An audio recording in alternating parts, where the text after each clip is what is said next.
Thanks for watching. Don't forget to like, comment, share and subscribe to Mufti Tariq Masood, famous scholar.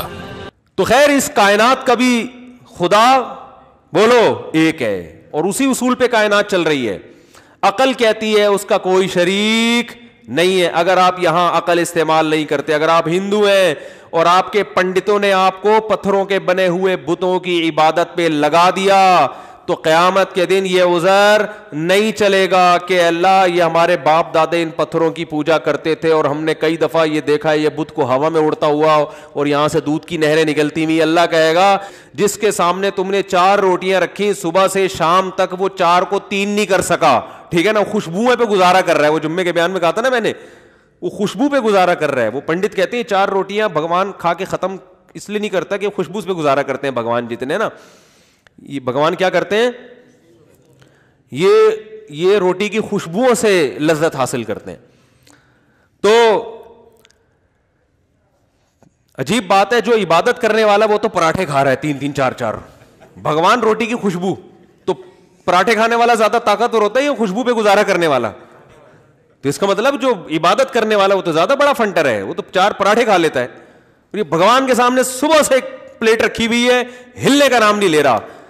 یہ عقل, یہاں آپ کو عقل استعمال کرنی ہے کہ جو بنے ہوئے ہوتے ہیں وہ معبود نہیں ہوتے. کیا قرآن کا انداز ہے, قرآن سمجھ میں ہی عقل مندوں کے آتا ہے. الہم ارجل یمشون بہا, اللہ فرماتے ہیں کیا ان کی ٹانگیں ہیں جن سے یہ چلتے ہیں؟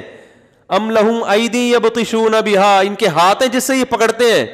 ام لہم اعین یبصرون بہا, کیا ان کی آنکھیں ہیں جس سے یہ دیکھتے ہیں؟ ام لہم اعین یبصرون ام لہم آذان یسمعون بہا, کیا ان کے کان ہیں جن سے یہ سنتے ہیں؟ ضعف الطالب والمطلوب, فرمایا جو ان کو طلب کرنے والے, ان کو چاہنے والے وہ بھی کمزور, اور جن بتوں کو تم چاہتے ہو یہ بھی کمزور.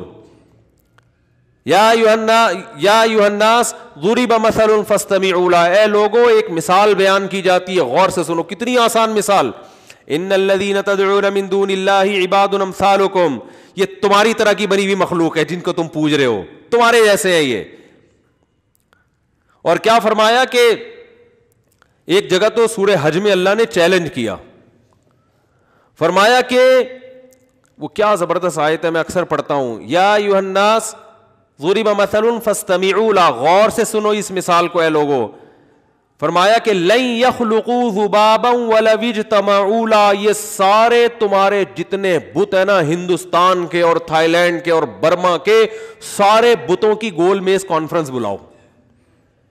جتنے بت ہیں نا 50 والا بھی, 100 والا بھی اور میڈ ان جاپان والا بھی, ہر طرح کے بتوں کی گول میز کانفرنس بلاؤ. اللہ فرماتے ہیں ان سب کو جمع کر کے کہو ایک مکھی بنا کے دکھاؤ. لن یخلقوا ذبابا, ہرگز ہرگز ایک مکھی بھی یہ نہیں بنا سکتے. وَإِن يَسْلُبْهُ الذُّبَابُ شَيْئًا, اللہ فرماتے ہیں مکھی بنانا تو دور کی بات, مکھی اس مٹھائی کو لے کے جب اڑتی ہے نا, جو مٹھائی ان کو خوش کرنے کے لیے ان کے سامنے رکھی ہوئی ہے, تو لَن يَسْلُبْهُمُ الذُّبَابُ کیا ہے, وَإِن يَسْلُبْهُمُ الذُّبَابُ شَيْئًا لَا يَسْتَنقِذُوهُ مِنْهُ, مکھی سے وہ مٹھائی کا ٹکڑا نہیں چھڑوا سکتے یہ.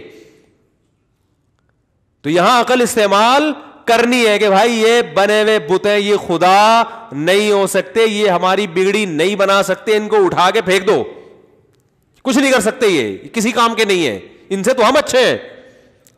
ابراہیم علیہ السلام نے کیا تھا نا, وہ سارے بتوں کو ٹنڈا پنڈا کر کے ایک کا ناک کاٹا, ایک کا کانک کاٹ کے نا ایک بڑے والے مسٹنڈے کے گلے میں جا کے کڑال لٹکا دیا انہوں نے.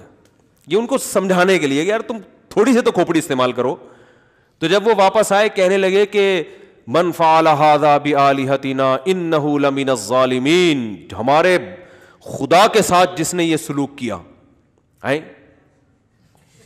عجیب سی بات ہے. ابے بھائی خدا تو لوگوں کو بچاتا ہے, یہ خدا ہی اپنے آپ کو نہیں بچا پا رہا.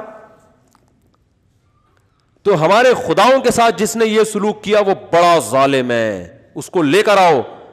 تو ابراہیم علیہ السلام سے پوچھا کہ کس نے کیا یہ؟ ابراہیم علیہ السلام نے فرمایا اس نے کیا ہے. توریہ تھا یہ, توریہ مطلب یہ کہ سب کو پتا ہے کہ میں نے ہی کیا ہے, لیکن میں ذرا تمہارے منہ سے اگلوانا چاہ رہا ہوں. تو انہوں نے کہا کیا اور کہا کہ دیکھو یہ اس کے گلے میں کلہاڑ لٹکا ہوا ہے, سب سے پوچھو سب اسی کا نام لیں گے. حضرت ابراہیم علیہ السلام نے فرمایا کہ جس سے بھی پوچھو گے نا, جس بت سے بھی, وہ بولے گا اس نے کیا ہے, ان سے پوچھ لو. تو وہ کہہ رہے ہیں کہ لقد علمت ما هؤلاء ينطقون, اے ابراہیم آپ کو پتہ یہ بول نہیں سکتے.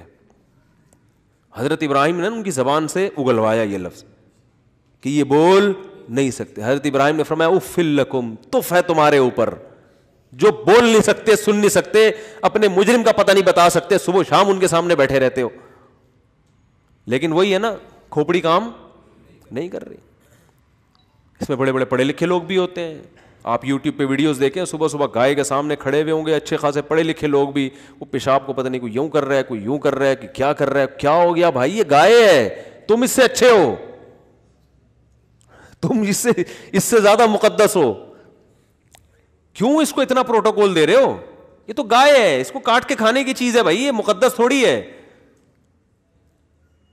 تو کیا یہاں آپ کو عقل استعمال کرنی ہے؟ نا نا نا نا, خدا صرف ایک ہے جس نے ہمیں بنایا, اور وہ نظر نہیں آتا, کیونکہ جو نظر آتا ہے وہ خدا نہیں ہو سکتا. لیس کمثلہ شیء, اگر وہ نظر آتا تو پھر وہ خدا نہیں ہوتا, کیونکہ اس کا مطلب ہماری آنکھوں نے اس کا ادراک کر لیا ہے. وہ تو ما وراء العقل ہے, وہ مادی چیز تھوڑی ہے جو ہماری آنکھیں جس کو ٹریس کر سکیں, پہچان سکیں.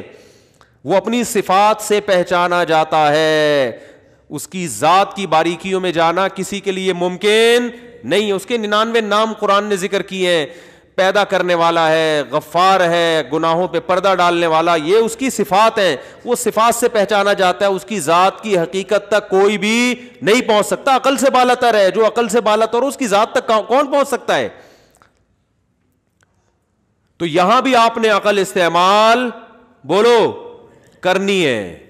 اگر نہیں کرو گے قیامت میں الٹے لٹکے ہوئے ہوگے. اللہ کہیں گے میں جانور سے توحید کے بارے میں سوال نہیں کروں گا, کیونکہ جانور کو کھوپڑی نہیں دی, تجھے میں نے عقل دی ہے, عقل جو نعمت دی ہے اس کے بارے میں سوال ہوگا. یہ بیسک بنیادی چیزوں میں اس کو استعمال کیا تھا کہ نہیں کیا تھا؟